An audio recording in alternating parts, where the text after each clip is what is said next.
Welcome back to the Pig Trail. It is time now for our basketball update, and Kevin McPherson joining us right now. And Kevin, let's talk about the trip that some of the Arkansas recruits actually made to Dallas over the weekend. Yeah, you had several players. Chance Moore, the 2021 Arkansas commit out of Georgia.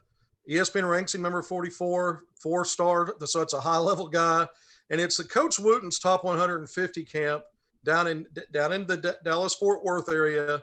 And really, it's being billed sort of as a platform for evaluation for the McDonald's All American game. There was no spring and summer grassroots basketball, so this is a big opportunity not only for Chance but several players at Arkansas has targeted including in-state guys. So let's go through that list. I mentioned Chance Moore. You look at the class of 2022, Nick Smith Jr., 6'4" combo guard at Sylvan Hills. He's got an Arkansas offer. Rivals ranks him number 29, a high-level 4-star. Then you have two class of 2023 Arkansas kids. Look at Layden Blocker, a 6'2" point guard at Little Rock Christian, plays with the Joe Johnson Hogs. He was invited, as was Bryson Warren, 6'2" point guard out of Little Rock Central, also has an Arkansas offer. And so you have those two players. And then when you go back to class of 2021, Trey Alexander out of Heritage Hall, Razorback fans know this. He was the first class of 2021 player that Eric Musselman offered a scholarship to when he took the Arkansas job in April, just a few weeks later. So Arkansas has been pursuing him for a while. He has Arkansas in his final seven. I think he'll make an announcement probably before the end of the year. We'll see if that changes. But Trey Alexander, big combo guard. So all these guys are playing well, by the way. They're already getting some national recognition for their performances down in Dallas-Fort Worth. So this is really a good opportunity for evaluation again. Coaches can't be there, but they can watch it live stream. But with no spring and summer, big-time grassroots, when you looked at Nike, Adidas, and the Under Armour circuits, this is probably the next best thing this weekend for guys to get noticed from that 21, 22, and 23 classes. Well, let's talk about Joseph Pinion. Arkansas picked up a commitment from him. What can you tell us about him? Boy, that's big time.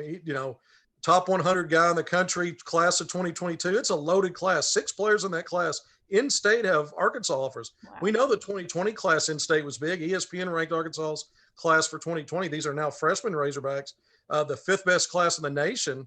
Those were 4 players: Moses Moody, KK Robinson, Jalen Williams, and Devo Davis. Now we jump to Joseph Pinion 2022, another deep class, another big one at the top, a lot of highly rated guys, but he's the first one off the board for Eric Musselman in that class.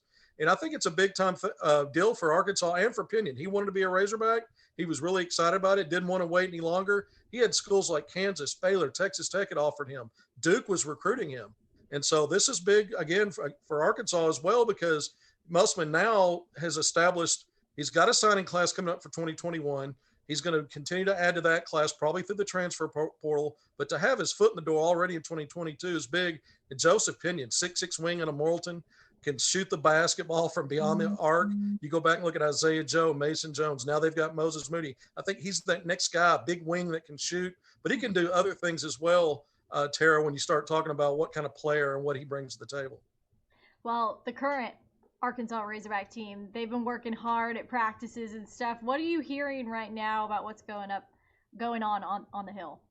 Well, they had their first full week of regular season official practice. They went from 8 hours a week to 20 hours per week. And this past week was their first run really doing that. And they need that time. 10 newcomers that'll be wearing a Razorback uniform for the first time among the 12 scholarship players. So they're still sorting through who's going to be guys that are go-to guys. What combinations work best? Who's going to be on the court at the end of games? Because you're not just looking to try to replace the massive production loss with Mason Jones and Isaiah Joe and Jimmy Witt Jr. moving on. It's not just the amount of production, but it's what guys are going to carve out which roles, including stepping up and making big plays in a close game down the stretch.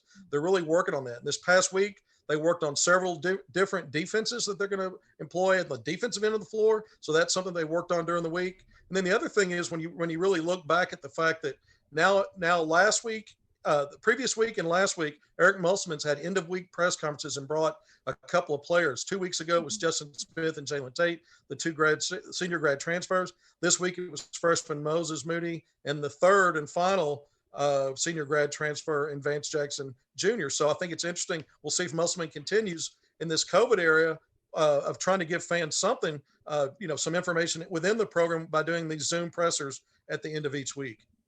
All right, Kevin McPherson, thanks so much for your time. That's going to do it for our Hog Hoops report. We'll be back with more on the pig trail after the break.